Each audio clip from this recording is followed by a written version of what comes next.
Hello everyone, welcome to the full episode for Little Peep. We start with the man's debut album, Come Over When You're Sober Part 1, released in 2017. It came out through Autome and AWOL, and it was produced by Smoker Sack and IIVI. I have no clue if I'm saying that right. So, actually, one of the things he did to prepare for this album was, while he was still homeless, he did manage to move to London. He used his Swedish citizenship because he was born to a Swedish parent in America. While he was in London, Peep's management label, First Access Entertainment, who are set up in London, actually helped him set up his own studio and really provided a lot for him. They even, I think, I could be wrong about this, but he has an $800 microphone, and that's what he uses on the album.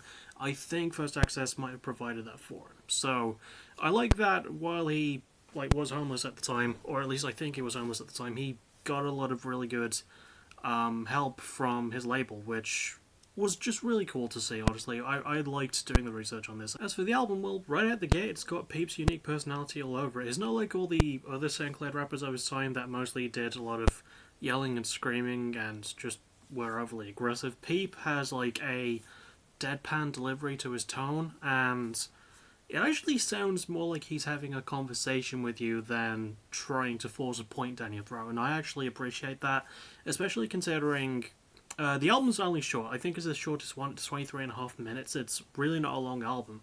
It's shorter than most EPs I know about, but it's also unique because of what it talks about, because while a lot of other rappers have talked about things like relationships, breakups, love, drugs, addiction, losing friends, losing family, they talk about it sparingly, but I love the fact that Peep makes it such a regular subject within his lyrics, and he delivers it in a very heartfelt and really well done way. And even though it is quite a short album, it still manages to pack a lot into itself, so I do highly recommend it for the man's debut, and my favourite song from it is Problems, so yeah, really good start for them. For Little Peep, I really like how a lot of the album played out. It's got a lot going for it in just a really short time frame. Next is Little Peep's second and last studio album, Come Over When You're Sober Part 2. Released in 2018, it came through Autome in Colombia, and it was produced by quite a lot of people. This one is also uniquely quite possibly his most successful album, as it produced a lot of high charting singles, and the album itself charted at number 4 on the US Billboard 200, which is a really good place for something like this to come up, especially with emo rap being quite popular at the time. Something as unique as this, going up that high, is just an absolute testament to how much work Little Peep put into his work. And again, I really like a lot of the things about this album. The guest performances are really good. I sort of like the fact that Peep's mum actually had a hand in the production of this album. I just find that kind of sweet. Like, Peep seems like such a good dude, and I wish I got into him when he was, still around. I highly regret a lot of my prior misconceptions about SoundCloud rap. But that's besides the point. I should actually talk about the album. The album is absolutely amazing. It's got a lot of the same lyrical themes as his debut, with themes of cocaine and drug addiction, again, stuff about relationships, things about his depression and other mental health issues, and again, delivered in a way where it seems like he's just talking to you and letting you know that he's going through some shit and he needs help. Even with that, the structuring is really good too, as is the production. I like the fact that the album is about 15 minutes longer than his debut, and there's a lot more to unpack from it, and I hope I did a good enough job in this paragraph, which I'm again making up off the top of my head because this isn't fully scripted. But yeah, I really like a lot of the stuff on here, probably more so than part 1. My favourite song goes to 16 Lines, and honestly, a really good sequel to a really good debut, Come Over When You Sober Part 2.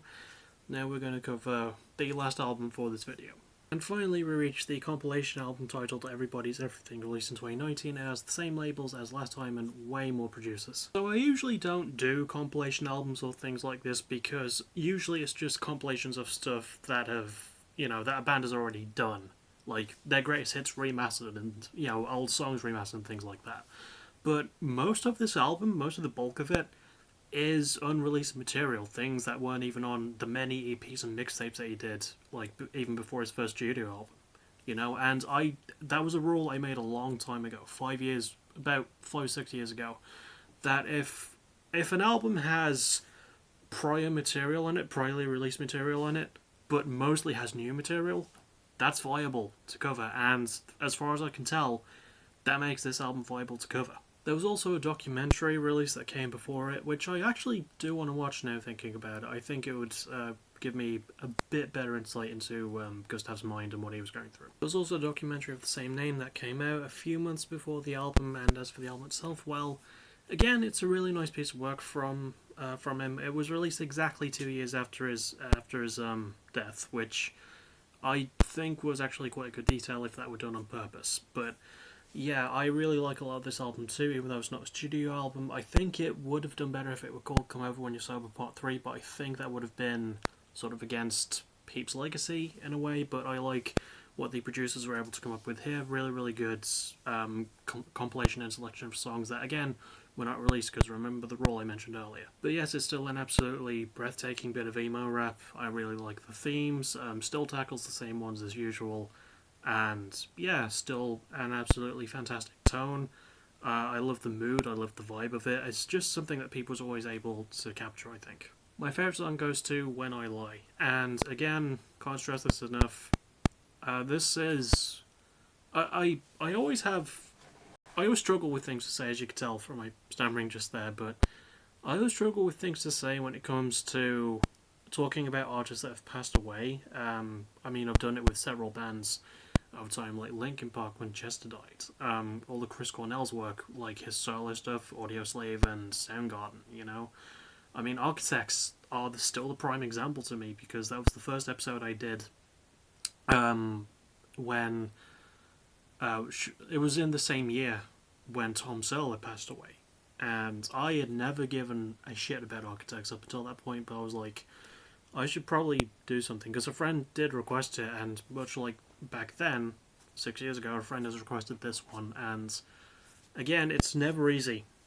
It's never easy doing episodes like this. Not from an editing standpoint, I mean, especially with me not scripting these anymore, it'll be a lot easier to put together, but just, you can't shake the feeling, you know, of someone you've never met having their ghost looming over you as you talk about their stuff. And again, I can't stress this enough. This is not me being nice just because the person was young and talented and passed away too soon. This is me appreciating and going through someone's work because they did such incredible work in the first place, and I wish that Peep was still around to see how much he'd flourished and how many people he'd influenced, especially Scar, who requested this episode, because I know, on the off chance that you are watching this, I know you're a big fan of him, and I really, really hope that I did this episode justice. And again, thank you for requesting this one. This has probably been, for the last tribute episode I'll be doing, it's probably been my favourite one. So, thank you. I don't really feel the need to self-promote. The only thing I can think of is tonight will be another eFed stream. That's about it. I don't really think I should say anything more, so I won't. So I'll just end it now. Next episode will be the finale. As always, thank you for watching. You're awesome.